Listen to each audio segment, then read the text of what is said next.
台湾远程火力大升级，首批11套海马斯即将抵台。在台湾现有的火箭炮打击系统中，雷霆2000就是最强的。不过它也存在一定的问题，比如可靠性，这点大家很清楚。其次就是射程，雷霆2000的射程可以覆盖距发射阵地7到45公里的区域，只是很明显不够。虽然台湾也以雷声专案开发增程型火箭弹，但还是经过实战验证的海马斯更可靠。雷声专案的坟头草都已经3米高了。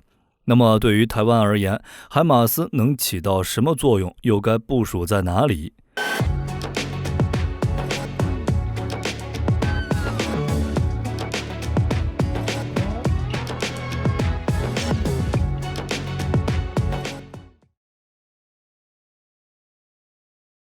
台湾其实早就开始购买海马斯了。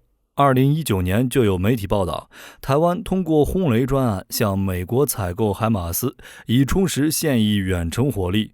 不过当时公开的细节为11辆海马斯与64枚 ATACMS 导弹，以及相关附属装备，总价值4.36亿美元。不过在2022年时，台湾将原先准备购买的 M106A6 替换成了海马斯。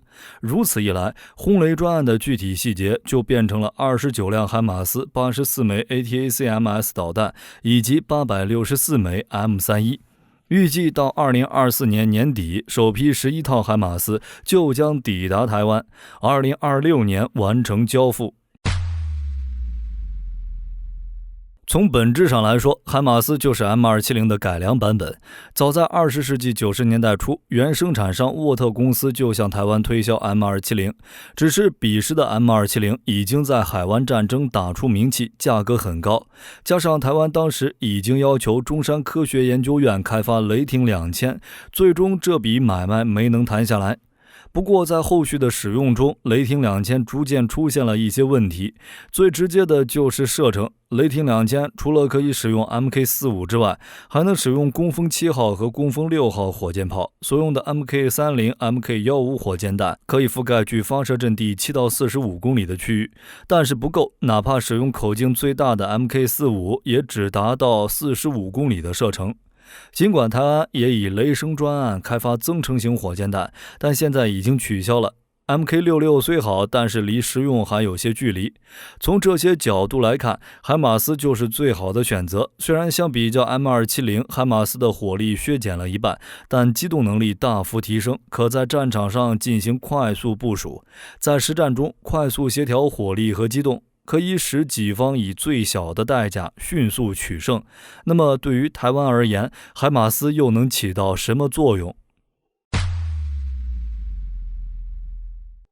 海马斯的设计定位就是在拥有高机动、高精准能力的同时，兼顾火力与多功能打击。实际上，海马斯也的确做到了这一点，具体情况可以参考俄乌战场。海马斯的机动性主要体现在一体化构造，除了发射的弹夹位置，其他部分就是一台指挥中心，可以实现计算、定位以及通信功能。海马斯可以在任何地点发起攻击，只要在射程内，目标就跑不掉。在公路上行驶时，最高时速可以突破85公里。凭借着高机动性，海马斯可以打一轮换一个地方，对方很难反制。当然，精准度也是海马斯的一大特点，原概率误差小于 1.8 米，这也就意味着海马斯可以点对点的打击，从而精准地摧毁敌方的关键设施，比如弹药库和指挥控制中心。打空弹夹后，可以拆卸整个模块弹夹，并换上一个满弹夹，再装填时间只需要5分钟。最后就是多功能打击能力，海马斯弹夹内的6枚火箭炮可以根据不同目标换装不同的弹头。当目标是装甲车辆时，可以使用 M77 穿甲集束炸弹；如果目标是步兵营地或高价值步兵单位，可以换装更精准的 M31。在小范围内精准度更高，并且破片钢珠更多。如果是针对建筑、弹药库或者指挥部，则可以装备 ATACMS。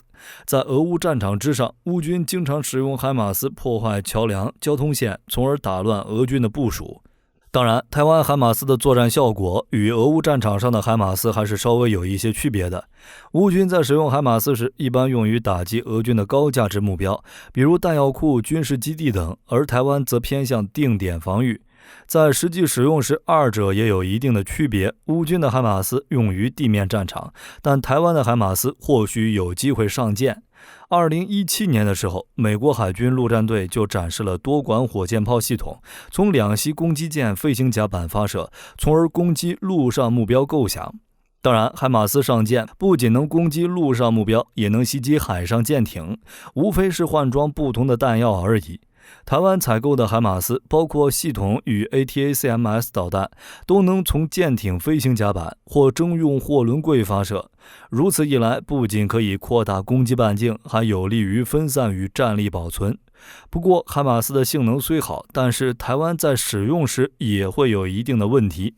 台湾在使用海马斯时，其现有的指挥与控制系统能否充分发挥海马斯的优势，还要打一个问号。在俄乌战场上，海马斯之所以可以成为俄军克星，主要是因为情报优势。得到北约援助的乌克兰，俄军的部署几乎就是名牌。俄军防空系统的漏洞，乌军也是一清二楚。在这种情况下，海马斯自然一打一个准。其次就是数量问题，虽说台湾增加了海马斯的购买数量，但总共也只有29辆。虽说海马斯主要依靠精准打击，但数量不多，也就意味着单次打击的效果比较有限。当然，再怎么有问题，海马斯的性能也是实打实的。抵达台湾之后，可以大幅度提升台湾的远程打击能力。那么，台湾在拿到这批海马斯后，会部署在哪里？有媒体报道，这批海马斯将优先部署在西部，并依据射程，在北中南以及澎湖作战区域分别新增一个多管火箭导弹连。以上这些的确有些道理。在澎湖列岛的64个岛屿中，有16个岛屿常驻军队，长期部署兵力超过8000人，不仅配置了与 HR3000 雷达相结合的爱国者，还有一座 MK13 MUD4 导弹发射架，防空体系比较完善，也能更好地保卫海马斯。其次就是中部地区，这片区域的地形比较复杂，不仅分散着不少住户，而且都是山区。这种天然的地形十分有利于海马斯实施打了就跑的战术，从而掩护地面部队。最后，台湾可能还会将少量的海马斯部署在东海。东海岸面向太平洋，背靠山区，同样适合隐藏。如果没有卫星系统的辅助，很难打击部署在这里的海马斯系统。与现役的雷霆2000相比，无论是远程打击能力还是打击精度都将显著提高，并且海马斯的生存能力也很强。对于台湾而言，最好用的战车就是轮式，可以充分利用岛内复杂的公路网进行机动作战。海马斯也不例外，在实际使用时，其战术打击的灵活性也很强。台湾可以充分发挥海马斯的高机动性，打完就跑。当然，光有装备没有人会使用也不行，台湾还需要操作员和维修人员。不过在2023年就有媒体报道，根据2024年度预算书，台湾陆军将在2024年向美国派遣30名士兵进行海马斯接装训练，训练天数90天，并且还要派遣84名士兵进行 M1A2T 的接装训练，训练天数350天。毕竟 M1A2T 也要来了。2024就是美交付售台武器的高峰期，除了海马斯之外，美国还会在2024年交付其他武器，包括 M1A2T。大家也都知道，美国多个对台军售项目都存在交付延迟的情况，目前还未交付的装备总额接近200亿美元。但是在2024年，这种情况就不一样了。从2024年开始，美国将交付海马斯以外的其他武器，包括坦克武器、主战坦克以及战机，比如陶式导弹。在2024年年底之前，台湾向美国购买的陶式导弹就将全数交货。台湾一共购买了170套陶式2B 导弹以及100套发射系统，双方原定于2022年开始交货，结果到2002年，台湾什么都没看到。不过，台湾防务部门负责人在接受采访时表示，这批陶式2B 导弹交付延期的原因就是没能通过出厂测评，但目前已通过测评，将在年底前全数交货。陶式导弹是美军从20世纪70年代就开始研制的反坦克武器， 2B 型则是升级版，可用于打击装甲车辆、碉堡，甚至是登陆舰。反坦克导弹方面，除了陶式，台湾采购的42套标枪导弹系统将在2024年全部交付。主战坦克方面，台湾采购的 M1A2T 坦克也将从2024年陆续抵达。就目前来看，2024年交付38辆，2025年交付42辆，2026年交付28辆。此外，在经历多次延期后，首架从美国采购的 F-16V 也将于2024年年底出厂。当然，随着武器大量交付，台湾用于军购的经费也水涨船高。不过，这种幸福的烦恼，台湾完全可以接受。总的来说，对于台湾而言，海马斯的作用毋庸置疑，可以大幅增强台湾的远程打击能力。美中不足的地方就是情报与数量，不过对于海马斯而言，火力覆盖什么的太奢侈了。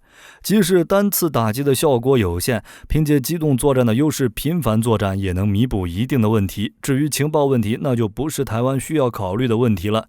好了，这期视频到这里就结束了。各位觉得海马斯将部署在哪里？可以在视频下方留言，大家一起讨论。我是火力军，下期见。